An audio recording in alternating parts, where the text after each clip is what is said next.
Olá, tudo bem? Hoje nós vamos concluir o estudo de Geografia Geral falando sobre a Oceania, um continente, na verdade, formado por muitas ilhas, destacando-se a Austrália. Vamos conhecer um pouco a região através de um mapa político. Observem a tela.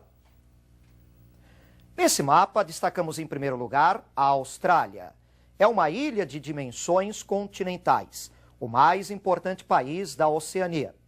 Observamos também a Nova Zelândia. E, além disso, na Oceania, podemos observar conjuntos de ilhas com denominações específicas. Vocês podem conferir a Melanésia, onde predominam povos de pele mais escura. A Micronésia, arquipélagos formados por ilhas muito pequenas. E a Polinésia, uma grande quantidade de ilhas. E vejam a localização da região da Oceania, entre o Oceano Pacífico e o Oceano Índico. Podemos lembrar de algumas questões interessantes e importantes nesses arquipélagos. Na Polinésia, encontramos o arquipélago do Havaí, que é o 50º estado norte-americano, importante pela sua posição estratégica para os Estados Unidos, além da produção de gêneros tropicais e da atividade do turismo.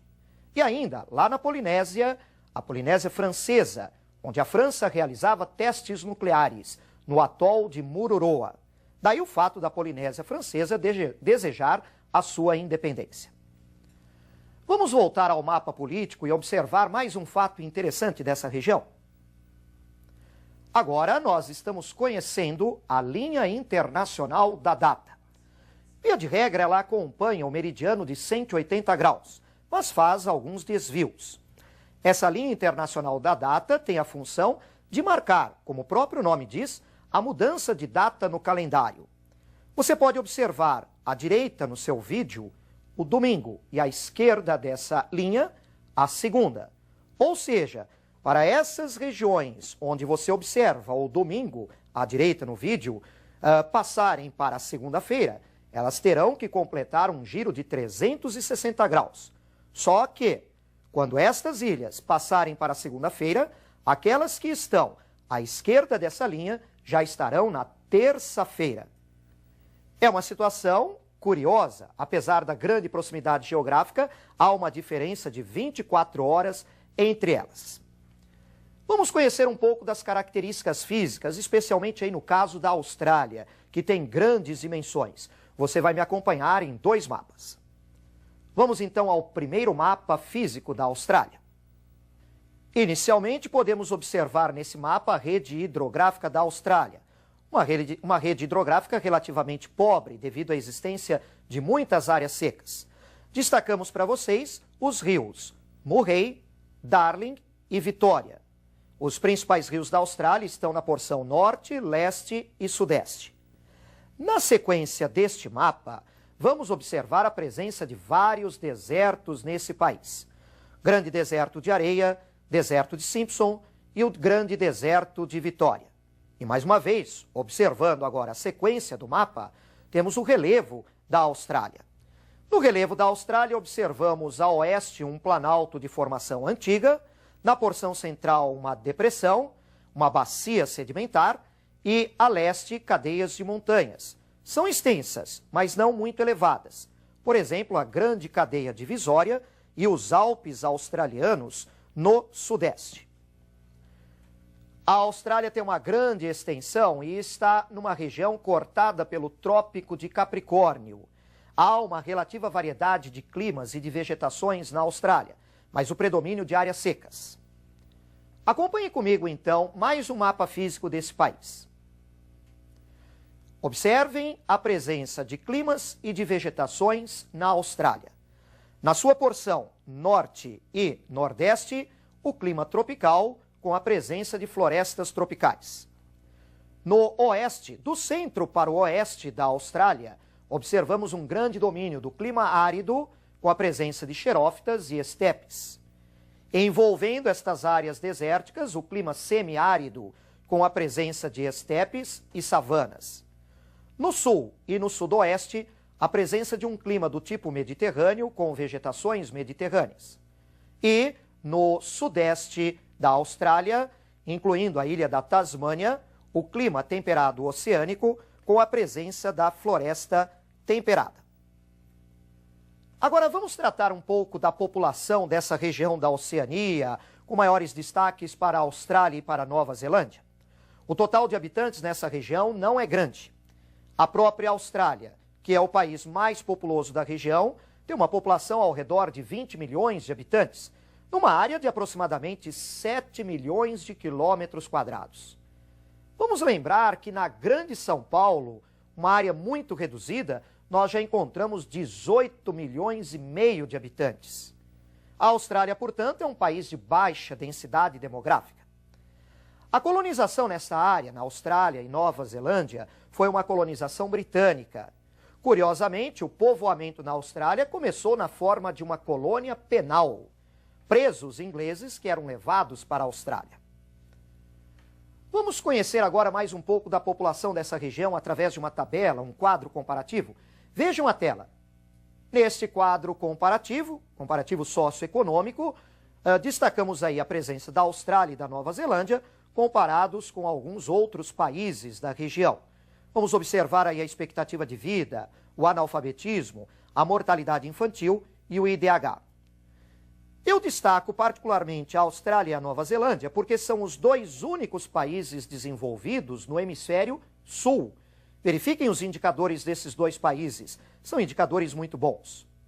No restante da Oceania, os indicadores não são bons. Você pode conferir os valores para Kiribati, Papua Nova Guiné e Vanuatu. Alguns desses índices não são disponíveis. Isso demonstra até a falta de um melhor controle estatístico da população. Aquela ideia de que viver em ambientes naturais, sem poluição, sem o estresse da vida moderna, garantindo uma expectativa de vida mais elevada, não confere muito nessa região. Nós temos aí muitas ilhas em plenos paraísos tropicais e equatoriais, um modo de vida mais simples, sem o estresse do mundo moderno, mas a expectativa de vida nessas ilhas é baixa. Claro que nós temos que ressaltar, portanto, que uma elevação da expectativa de vida é garantido por uma infraestrutura muito boa quanto às condições de saúde, de alimentação, de atendimento a essa população, inclusive aspectos de saneamento básico. Vamos agora a mais uma tela, prosseguindo nesse estudo. Observem comigo. Estamos aí com o mapa da Austrália que mostra para vocês a densidade demográfica nesse país. As áreas mais ocupadas na Austrália estão situadas principalmente no leste e no sudeste. Aí estão as cidades mais importantes e algumas aglomerações no sul e no sudoeste. Mas observem especialmente a grande área clara neste mapa da Austrália. São áreas de baixíssima densidade demográfica. Devemos lembrar também que tanto no caso da Austrália quanto no caso da Nova Zelândia, as suas populações nativas foram muito dizimadas, exterminadas no processo de povoamento com o colonizador europeu. Vamos lembrar da população maori na Nova Zelândia e dos aborígenes na Austrália. Agora vamos conhecer algumas curiosidades e alguns detalhes dessa região da Oceania. Observem comigo a próxima tela. Nós estamos conhecendo um país que é realmente uma curiosidade nessa região, Nauru. Observem as informações de Nauru ao lado do mapa. Um país muito pequeno, 21,2 quilômetros quadrados de área apenas, com uma população muito reduzida, 12 mil habitantes. Essa população de Nauru, ela está concentrada junto ao seu litoral, junto à orla marítima. Esse país, Nauru, quase na linha do Equador, tem como grande riqueza natural jazidas de fosfato. Nauru vive da exploração e da exportação desse fosfato. Só que a exploração desse fosfato está tornando esse território inabitável e incultivável. Tudo o que Nauru necessita tem que ser importado, até mesmo água potável. Nauru tem uma das rendas per capita mais elevadas na Oceania, mas esse aparente paraíso tem os seus dias contados. Como o fosfato não é renovável, assim que ele terminar, terá terminado a única fonte de renda de Nauru. Agora, é muito importante lembrarmos da economia da Austrália e da Nova Zelândia. São os dois países mais importantes dessa região. Então, observem comigo a próxima tela. Vamos conferir alguns destaques da economia da Nova Zelândia. A Nova Zelândia tem como base de sua economia a pecuária e a agricultura. A pecuária é muito importante, com a criação de ovinos e bovinos, principalmente ovinos. Na agricultura, podemos destacar a produção de cereais e de batata. Alguns centros industriais. A Nova Zelândia não é um país muito industrializado, mas tem destaques na siderurgia, na produção de alumínio, na carne, lã e laticínios. E ainda a produção de carvão e as atividades pesqueiras. A economia da Austrália é muito maior, é a principal nessa região. Vamos então conferir alguns destaques desse país? Observem comigo a próxima tela. Na economia da Austrália, podemos destacar também a pecuária, com a criação de bovinos e ovinos. Na agricultura, cereais, cana e frutas. Nas regiões tropicais, no norte e nordeste, uma produção que compete com as exportações brasileiras. No setor industrial, lembrando que a Austrália é o país mais industrializado da região, indústrias leves, indústrias de bens de consumo, além da presença da siderurgia, metalurgia e do setor automobilístico. Um item importante na economia da Austrália é a produção mineral, alguns minérios inclusive exportados. O minério de ferro, o carvão, a bauxita e o petróleo. Na indústria australiana, nós observamos muitos investimentos estrangeiros, investimentos japoneses, norte-americanos, britânicos. Tanto a Austrália quanto a Nova Zelândia participam de blocos importantes. Esses dois países participam da Comunidade Britânica de Nações e também participam do bloco da APEC. A produção da Austrália e da Nova Zelândia, em grande parte exportada, tem como parceiros principais o próprio Japão, a Europa e a América do Norte. E para finalizarmos, precisamos lembrar de uma outra atividade que se destaca nessa região, que é o turismo. Vários países dessa região, várias ilhas, recebem turistas. Evidentemente, são locais muito bonitos.